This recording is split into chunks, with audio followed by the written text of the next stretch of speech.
Comment il les a toutes. On se retrouve pour la vidéo du débriefing. Du Piton de neige.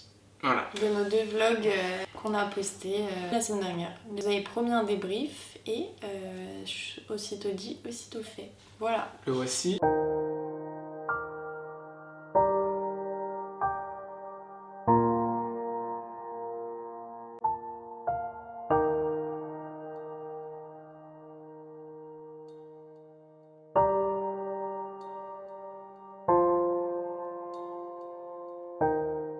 Je vous ai noté quelques petites infos. Donc pour que vous puissiez vous situer, le Piton des Neiges se situe à La Réunion. Il est à plus de 3070 mètres. Et à titre comparatif, je vous ai pris quelques coordonnées de d'autres montagnes, d'autres pitons. Donc on a le Piton de la Fournaise qui est lui aussi également à l'île de La Réunion. Donc il est à plus de 2632 mètres. Mont Blanc qui est à 4807 mètres. Kilimanjaro qui est à 5895 mètres. Et l'Everest, le Big Popa, qui est à 8848 mètres. Voilà les amis, donc c'est le Piton des Neiges qu'on a attaqué. Ça a été une grosse expérience. Je pense que vous allez le comprendre en regardant les deux premières vidéos ou en écoutant le débriefing tout simplement. Je vous ai noté également ce qu'il faut savoir sur le Piton des Neiges, que déjà on peut l'aborder par 3 sentiers différents. Le plus populaire, c'est celui de Cilaos. Donc c'est celui qui est vraiment emprunté par beaucoup de randonneurs. Donc il faut compter 8 heures aller-retour si vous empruntez le sentier de Cilaos. Voilà, donc nous, notre sentier, c'était celui de Salazie. On a parcouru 18 km, voilà. D'accord. Donc c'est le sentier le plus long. On peut en témoigner, le sentier commence au village d'Elbourg, donc à Salazie. Elbourg qui est un très joli village. Je vous le recommande d'ailleurs, si vous passez par La Réunion, faut vraiment que vous visitiez Elbourg. On s'est renseigné d'ailleurs, le village a eu l'attribution du plus beau village de France. D'ailleurs, on a fait un petit vlog sur Salazie, hein. La vidéo sera là, ou bien là-bas. Pour le dernier sentier, celui de la Plaine des Cafres, qui est catégorisé comme étant le plus technique. Ce qu'il faut savoir, c'est que La Réunion est connue pour ses cirques, pitons et remparts. C'est d'ailleurs ce qui lui vaut son classement dans le patrimoine mondial de l'UNESCO. On a fini l'intro du Piton et maintenant on va se concentrer sur notre expérience et sur le Piton en lui-même avec nos ressentis. Ça reste bien sûr personnel. Ça veut pas dire que c'est une vérité pour tout le monde. Cette vidéo elle va être coupée en 3 étapes, le avant Piton, le pendant Piton et le après Piton. Et on commence avec le... Pour le avant, il y a la découverte du Piton. Moi, personnellement, je l'ai découvert en suivant des vlogueurs, des blogueurs, des gens passionnés de voyage sur les réseaux. Je pense quand même un peu tout le monde. Sauf que le Piton des Neiges, je ne le connaissais pas parce que La Réunion, pour les gens qui n'y habitent pas, c'est très connu là-bas. Mais pour les gens qui n'y habitent pas, on connaît que le Piton de la Fournaise. Et pourtant, le Piton des Neiges vaut sa place, mais je sais pas pourquoi il est un peu inconnu. Sachant que c'est le sommet le plus haut de l'océan Indien quand même, donc dès que je l'ai découvert, ça mélangeait épreuves sportives, défis et en même temps beaux paysages parce que c'est très beau et on passe par énormément de paysages différents, il n'y a pas que le lever du soleil là-haut. Ça m'a directement plu et c'est plus sorti de ma tête et comme monsieur est réunionnais, on a eu l'occasion d'aller à La Réunion et de pouvoir relever ce défi, hein. Voilà. Ce gros défi. Lui il connaissait déjà. Ouais, voilà, forcément elle m'a fait part de son envie de faire le Piton des Neiges. Mais moi en vérité du coup j'en avais déjà entendu parler parce que forcément c'est ma mère est originaire de Lille mais je m'y étais jamais vraiment intéressé. Après avec l'école on a déjà pu faire par exemple le Maïdo. Le Piton vraiment ça a été une révélation pour moi aussi. J'étais de plus en plus intéressé à relever le défi. Une fois qu'on l'a découvert ça devient un projet pour nous.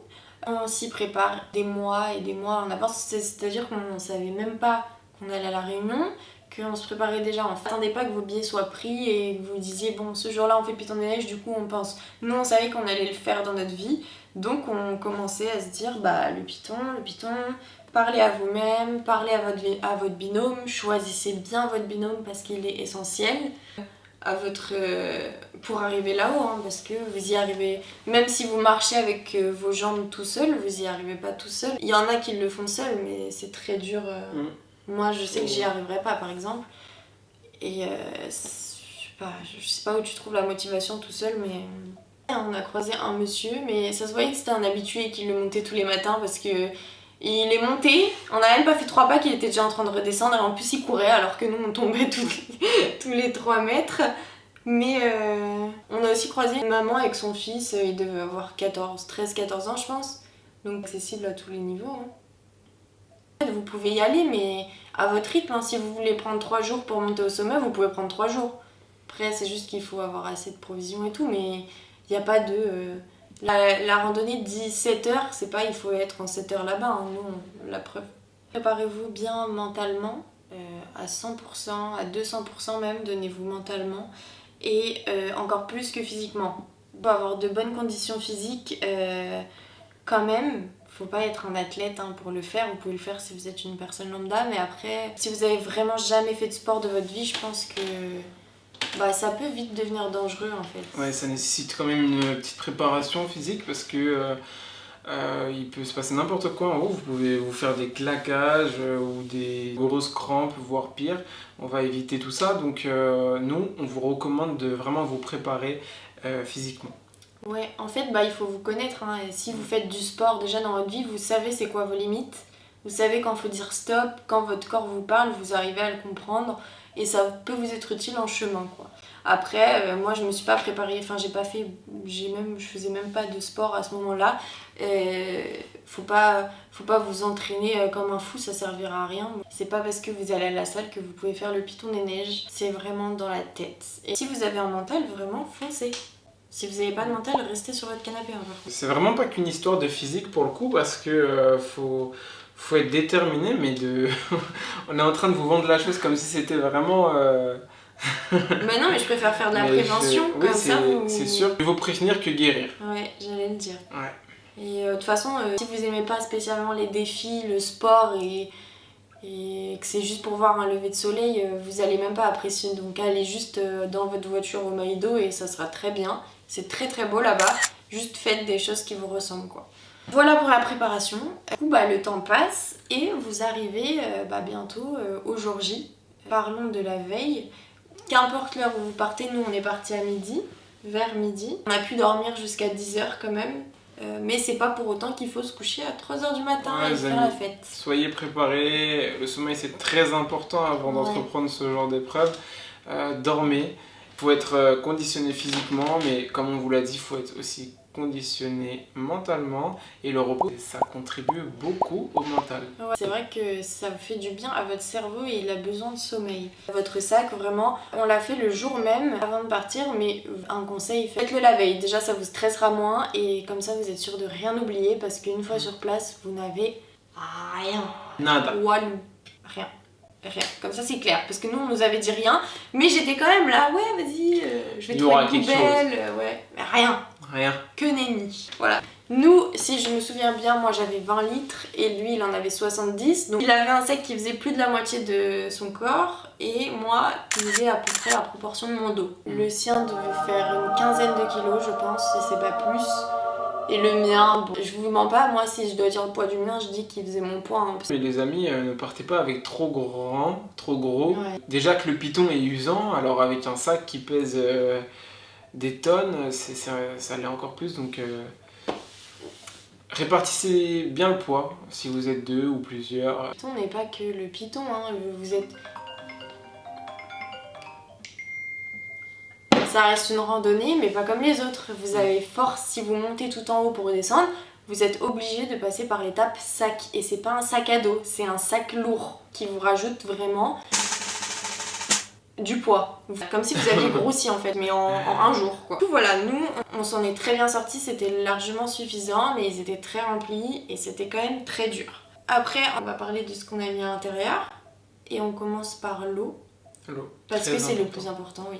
Très très important l'eau, les amis, on ne le dira jamais assez, l'eau c'est très important et c'est très bon l'eau. Ouais, sachez que d'ailleurs votre corps, je crois que votre corps peut tenir plus longtemps sans manger que sans boire. Il a plus besoin d'eau que de nourriture. C'est mieux trop que pas assez. Si vous pouvez ramener une rivière, ramenez une rivière avec vous. Je crois qu'on avait 3,5 litres chacun. À la fin, il nous restait... lui avait tout bu et moi il me restait une bouteille complète.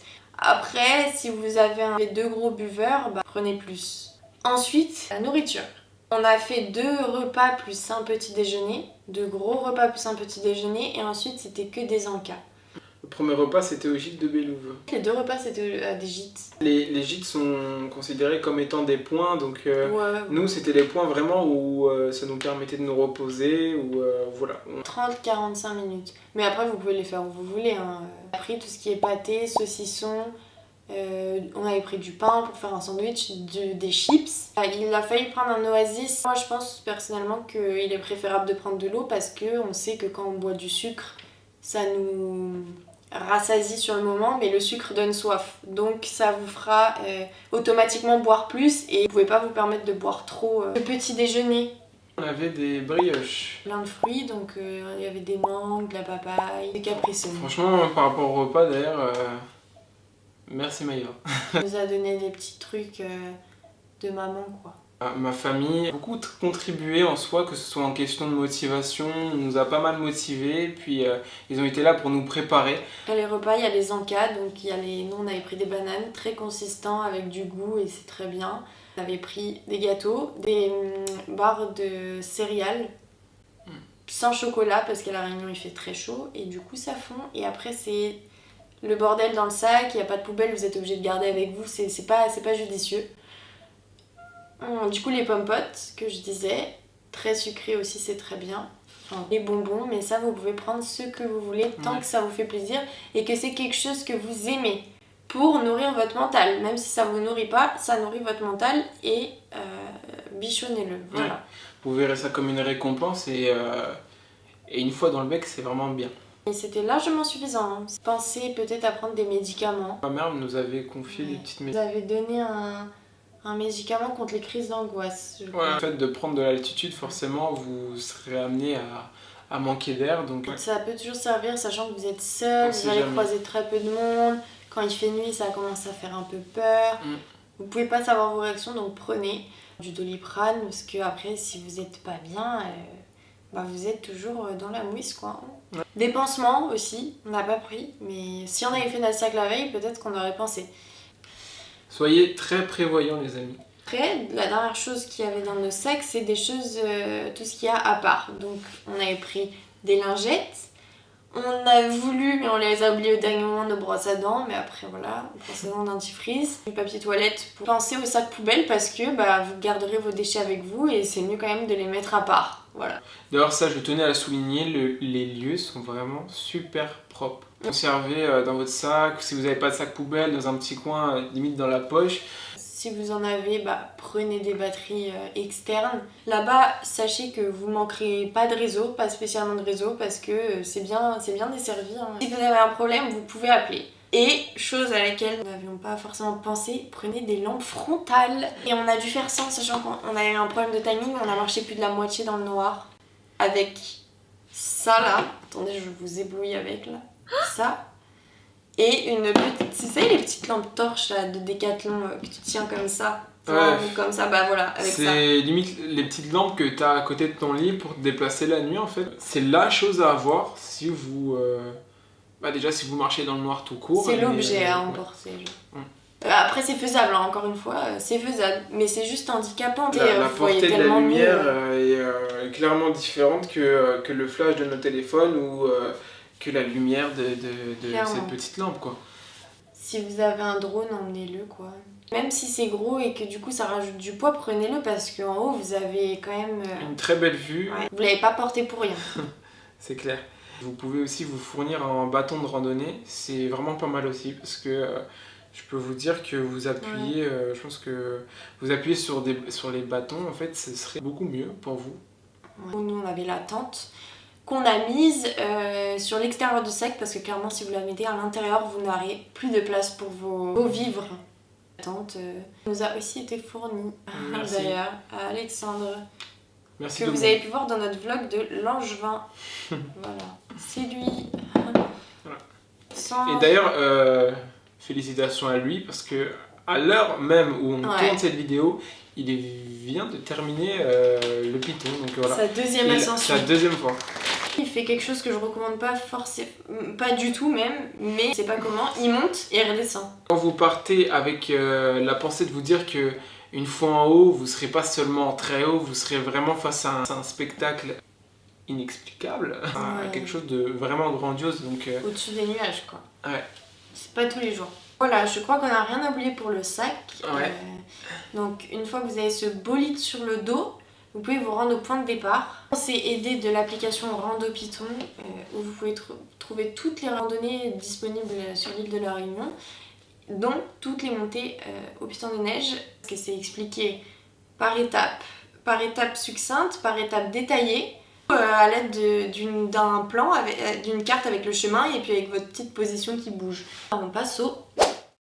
Du coup, pendant les amis, il faut vraiment que vous gardiez en tête de garder un très bon rythme. C'est très primordial de garder son énergie, de ne pas se précipiter.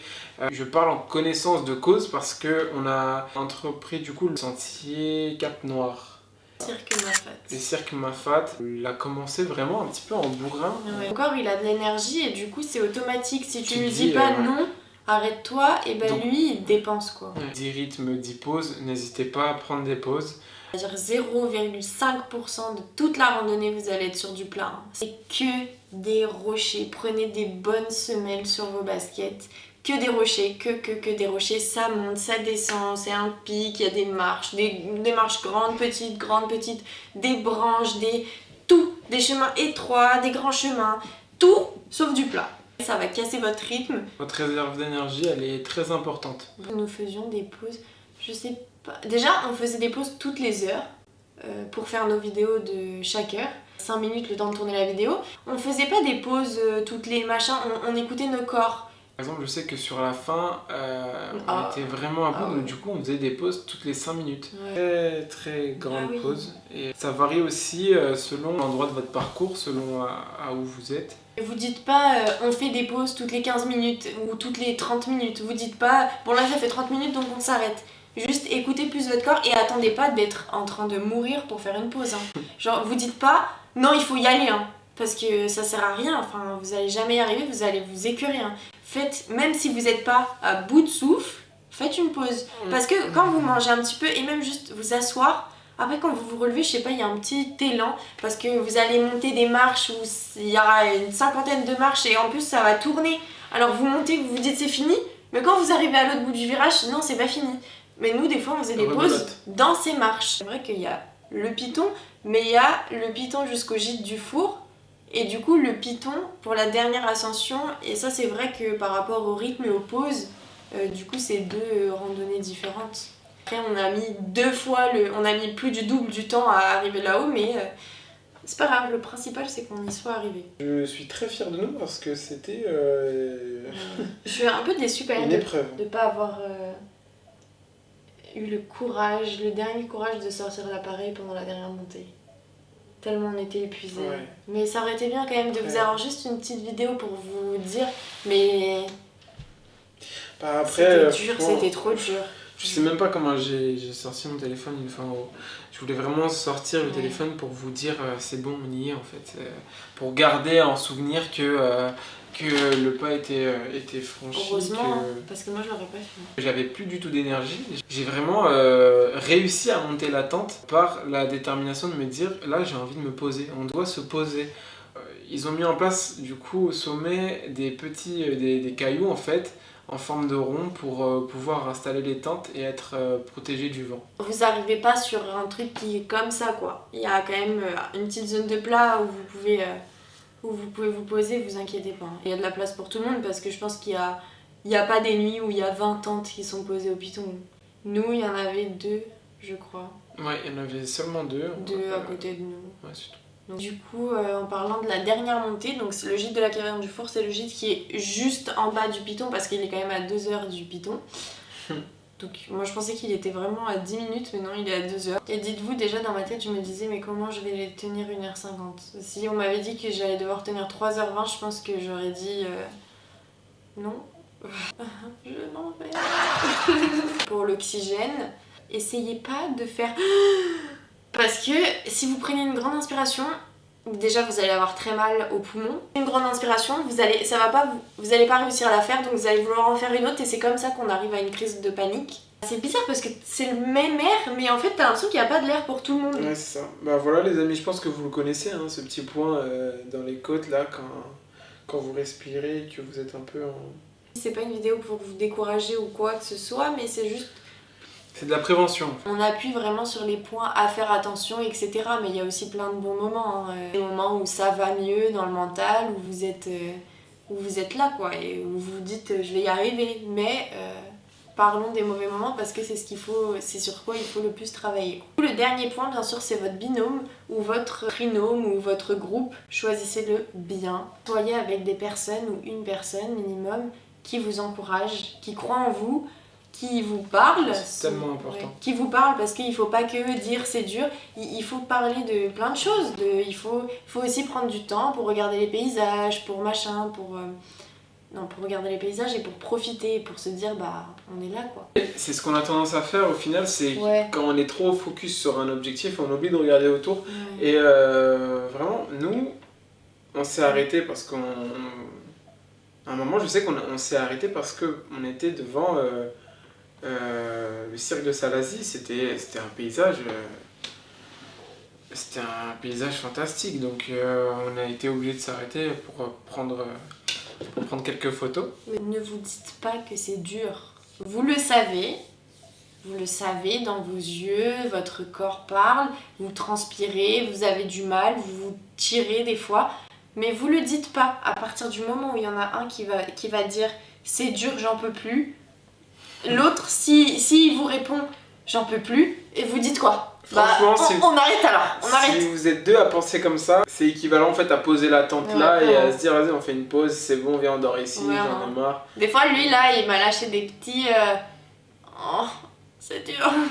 Il m'a dit je vais finir sur le rotule. Vous savez dans quel état on allait finir ce python, dans quel état on serait une fois en haut et ça n'a pas manqué hein, mais en fait c'est vraiment sur la fin que moi j'en pouvais vraiment plus. De toute façon quand tu fais un long truc c'est dur tout le temps, mais souvent quand t'es à ça du but, tu craques. Sur la fin, j'ai beaucoup été découragé sur les pics en fait, parce qu'à chaque fois qu'on gravissait une montagne, un pic, et ben moi je pensais dans ma tête que j'étais arrivé. Le jour ça se voit, hein, mais la nuit ça se voit pas du tout. Il y a eu cette phase de constat en fait, en se disant en fait on n'y est pas encore et ça m'a saoulé un moment. Non, vous autorisez pas à le dire une fois, vous le savez. Faites-vous mal les amis. Ouais. En haut ça sortira, hein. Vous pourrez le dire en haut, c'est pour ça que j'ai eu cette réaction, c'est pour ça que j'ai lâché toute la pression. Mais pendant, restez focus et dites-vous que le positif. Hein, on parlera pas du spectacle, là c'est vraiment un débrief Python pour ceux que ça intéresse, qui veulent peut-être le faire ou qui l'ont déjà fait, qui veulent comparer leur expérience. Après le lever du soleil, bah on vous en parle pas parce que c'était incroyable et on l'a déjà montré dans les vlogs. On peut peut-être parler un peu de la descente. Ne pas négliger la descente. Hein. Moi déjà je conseille aux gens de reprendre le même chemin parce que on a essayé de prendre un risque et de prendre un autre chemin. Et ça a été un gros risque. Une catastrophe. Je le dise. Il s'est mis à pleuvoir, ça glissait. Sachez aussi que la descente glisse parce que c'est de la terre sur des roches. On est tombés tous les deux. Il s'est fait mal à la cheville au tout début, donc ça a été très compliqué. Moi je suis tombée, j'ai laissé un ongle au python. Voilà. Les conditions météorologiques, ça reste quelque chose à mettre dans la liste. Parce qu'il pluviotait, hein, c'était pas une pluie, c'était pas genre le déluge.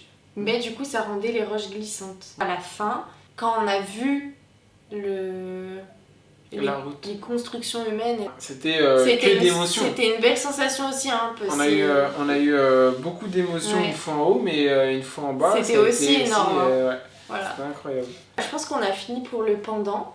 Pour finir 3 parties, il nous manque le... Question-réponse. Non. Le quoi? Le retour. Le repos. Tu l'as effacé. Là, il n'y a pas grand chose à dire, mais juste, du coup, une fois sorti du sentier... de la montagne. Donc, on vous explique parce qu'on n'a pas filmé. Les tout derniers mètres, au moment, j'étais devant, il était derrière. Le sentier, il s'arrête. Plus de sentier. Il n'y a pas de gauche-droite, en fait on pouvait que retourner en arrière. Là encore c'est dur parce qu'il faut se contenir. Là je me dis qu'est-ce qu'on fait? Elle est passée devant. Je me suis levé, j'ai dit. Ah, on me voit plus. Il faut avoir du courage. Je me suis approché et il n'y avait qu'un passage au final, qu'un passage fleuri, non même pas fleuri, épineux. Ça a été recouvert par des Des grosses feuilles, feuilles, des ronces. Il fallait passer carrément au milieu parce que le sentier n'était pas entretenu. Ouais, et marcher dedans. Je me suis dit qu'on ne restera pas ici ce soir. J'ai poussé les feuilles comme ça, j'ai fait je passe moi. Et là quand on sort, je nous ai frayé un chemin et du coup quand on est sorti, c'était la fin. C'était la délivrance. C'était j'en ai des frissons. Exactement comme la veille au final, ouais. Une fois en haut, on a eu cette délivrance de se dire on est arrivé au piton des neiges. Donc exactement rebelote. Bah, là, en bas ça a été, on a fini le piton des neiges. Mettre le verre sur la liste. Reposez-vous un maximum, reprenez toute l'énergie que vous avez perdue et étirez-vous les amis parce que les courbatures, elles vont venir, c'est inévitable. Buvez beaucoup d'eau parce que sachez que pour éviter les courbatures, il faut boire beaucoup pendant l'effort mais aussi après l'effort. Après, bah, vous êtes fiers de vous et c'est trop bien et voilà quoi, vous avez fait le piton. Vous en vantez partout. Ouais. En tout cas, s'il y en a d'entre vous qui passent par là et qui ont fait le piton ou alors qui ont comme projet de le faire, bah, n'hésitez pas à commenter, à nous partager vous, vos impressions, etc. Ouais, votre expérience nous intéresse aussi. Parce que c'est différent pour chacun, c'est la même épreuve mais c'est différent pour chacun, voilà, donc c'est intéressant de prendre tous les ressentis. Ouais, c'est ça. Et félicitations, si vraiment si vous... Dites-nous vos temps peut-être, je sais pas, vous voyez... Si vous avez... Félicitations. Si vous avez noté vos temps, ça nous intéresse. Oui, vraiment... et par où vous êtes passé. Voilà. Pour finir cette vidéo, du coup, on s'est préparé 4 questions chacun. Ouais. Et bah voilà, c'est sympa, vous trouvez pas? Parce que moi j'ai trouvé que c'était super cool. Voilà, c'est parti. Dans quel état d'esprit tu étais avant de commencer l'ascension de ce monstre? Moi j'étais surmotivée, vraiment. Je pense que j'étais plus que prête. Hein. J'avais vraiment très envie. Moi pareil, une détermination à toute épreuve. Je pense qu'on était pareil. En commençant la journée, je me suis dit qu'on allait grimper ce piton. Ouais. C'est vraiment, c'est bien d'être dans le même état d'esprit que votre binôme, hein, ça change. Ouais. Parce que si vous devez motiver l'autre alors que vous n'avez même pas commencé, imaginez ça va être quoi là-haut quoi. Donc c'est mieux d'être motivé de soi-même quand même. Qu'est-ce qui t'a poussé à faire le piton? C'est que mes grands-parents, ma mère sont originaires de l'île. Le piton est quand même à l'origine de 2 tiers de l'île. Ça a été d'ailleurs une grosse source de motivation pour moi parce que ma mère a toujours voulu y aller. Donc, je pense que c'était toi. Je sais que si je l'avais vue toute seule à travers les réseaux, je me serais dit c'est trop bien et c'est quelque chose que j'aimerais faire. Je me serais jamais dit je vais le faire, je vais en faire un projet. Comme je savais que j'avais trouvé mon binôme, je me suis dit allez, j'espère qu'il est d'accord et allez. Hein. S'il n'est pas d'accord, de toute façon, il vient quand même. Moi aussi, j'ai quand même été poussée par le fait de me dire que Donc j'ai dit que c'était toi qui m'as poussée. Non, mais non, ça. Je devais en donner un second, ça aurait été ça. Ça aurait été vraiment le fait de me dire que t'es là, je te montre d'où je viens, tu vois, d'un côté. Je te montre mes origines. C'est comme si je te montrais... c'est moi je t'ai montré d'où tu viens. C'est moi je t'ai emmené là-bas. C'est moi qui t'ai montré. Si j'étais pas là, t'aurais fini sur les rotules, je t'aurais laissé là. C'est vrai. Voilà. Et voilà. Le binôme c'est très important. On est en train de faire King Kong à côté de moi là. Question suivante. Et qu'est-ce que tu as ressenti une fois au sommet? J'ai ressenti... je peux pas dire une seule émotion parce que elles sont toutes au même niveau je pense. J'ai ressenti de la fierté, de la fatigue et du lâcher prise. Moi la fierté forcément mais pour le coup plus de fatigue que de fierté donc j'étais plus dans l'envie de me coucher. Qu'est-ce qui t'a le plus plu? Je dirais que ça a été le lever de soleil. C'était fantastique. Ok, et qu'est-ce qui t'a le moins plu aussi? Désolée si le cadrage a bougé un petit peu, on a eu un problème d'espace sur la carte SD. Le moins, ça a été le retour. Le retour sous la pluie, du coup, et puis bah forcément, il y avait le cumul. J'avais vraiment qu'une envie, c'était d'être en bas et de plus en parler. Ce qui m'a le plus plu, c'est les liens que tu crées avec ton binôme et qu'on a pu créer encore davantage de choses. C'était des situations qu'on n'avait pas forcément connues. Et du coup, le fait de se porter vers le haut et de s'encourager, j'ai aimé. J'ai aimé la complicité que ça crée en plus, quoi. Ouais. Et ce qui m'a le moins plu, c'était le moment où on a compris que les 7 heures ne commençaient pas au début mais au gîte de Bélouve. Là, c'était terrible. Question suivante. Si c'était à refaire, est-ce que tu le referais? C'est un non, les amis. C'est un grand non. Non. Non. Non. Vraiment non. Non. Vous entendez? Ça fait partie des choses où on dit ouais, dans ma vie, faut que je fasse un saut élastique. Bah voilà, c'est pareil. Dans ma vie, faut que je fasse le Python des neiges. Je l'ai fait, donc bah voilà. J'ai bien aimé. C'était cool. Mais une fois, pas deux. Moi, franchement, si j'ai un proche qui aimerait le refaire comme mon frère, parce qu'il ne l'a pas encore fait, donc si vraiment il me booste, il me donne l'envie de remonter là-haut et de lui faire découvrir cette expérience, que ce soit lui ou je sais pas, par exemple un ami ou qui serait prêt à le refaire et faudrait vraiment que je parte dans une pensée, dans une détermination encore, bah pour le coup, encore plus poussée que la première parce que la première détermination a été épuisée. Le moment le plus dur physiquement et le moment le plus dur mentalement. Clairement là, je vais situer qu'un seul et même moment, du coup pour physique et mental, ça a été quand on était sur la fin.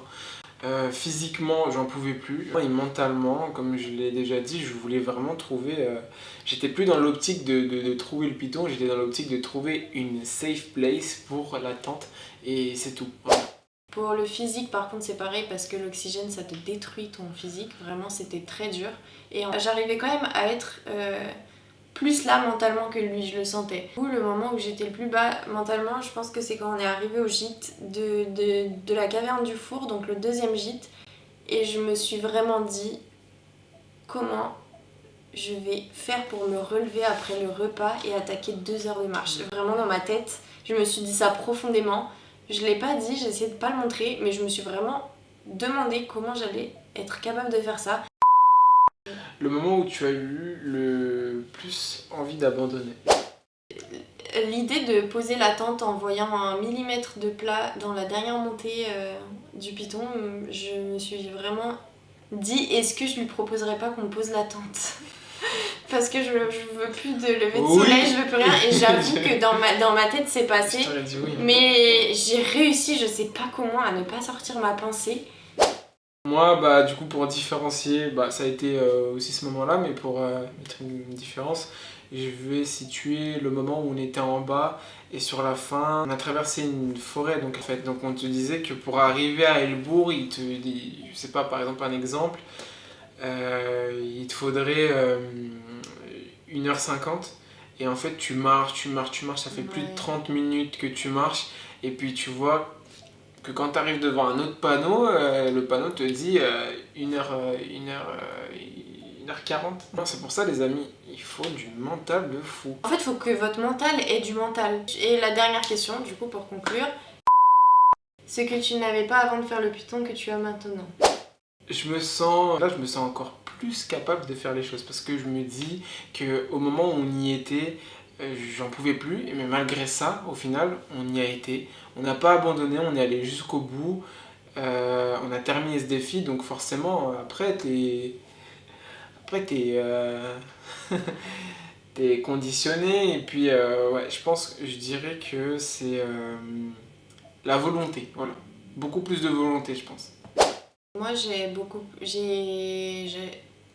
gagné plus d'estime de moi. Pas de la confiance en moi, mais de l'estime. C'est quelque chose que vous faites pour vous et où vous n'avez pas besoin que quelqu'un vous félicite. Ça vous fera plaisir, ça vous fera toujours plus de bien. Mais si jamais vous arrivez là-haut et que personne vous félicite, sachez que vous serez quand même bien avec vous-même. Parce que vous n'aurez pas besoin des autres. Ouais, c'est clair. Vous serez obligé d'être fier de vous Ouais. une fois là-haut. Peu importe qui vous êtes, si vous n'avez pas confiance du tout en vous ou je ne sais quoi, vous serez fier de vous. On en ressort plus grand. Et c'est comme ça que cette troisième et dernière partie du Python des Neiges se termine. C'est terminé. C'était un bon petit débrief. Oui, mis à part bien sûr si vous avez encore des questions, si on n'a pas répondu à tout, vous pouvez nous les poser toujours en commentaire et on N'hésitez n'hésitera pas. Nous on n'hésitera pas si besoin à refaire une vidéo et à répondre à des questions ou si vous avez je sais pas moi, un autre défi à nous donner, une autre montagne à gravir ou une autre randonnée à faire dans je ne sais quel pays, on ira au front. Au front. Oh, dans la vidéo, Ah, tu t'es rappelé. Ouais. Moi aussi je me suis rappelé au milieu mais là j'avais oublié. dans la vidéo, il y a un indice de notre prochaine destination. Si vous avez trouvé, bien sûr, vous pouvez nous le dire en commentaire. A plus pour la prochaine vidéo. Ouais, donc on Et vous fait des bisous, prenez soin de vous et c'est toujours pareil, soyez au rendez-vous dimanche prochain et mercredi prochain et dimanche encore d'après et encore mercredi, Voilà, dimanche et tout. Et c'est tout le temps comme ça là, mercredi, dimanche, mercredi, dimanche, voilà. Of C'était une course. très belle expérience et Ouais. Et encore une fois, félicitations à tous ceux qui ont franchi le pas pour monter sur ce Python et bon courage à tous ceux qui entreprennent Oui. de le faire. Ouais. Bisous. Bisous. Prenez soin de vous. Mouah, mouah, mouah, mouah, mouah.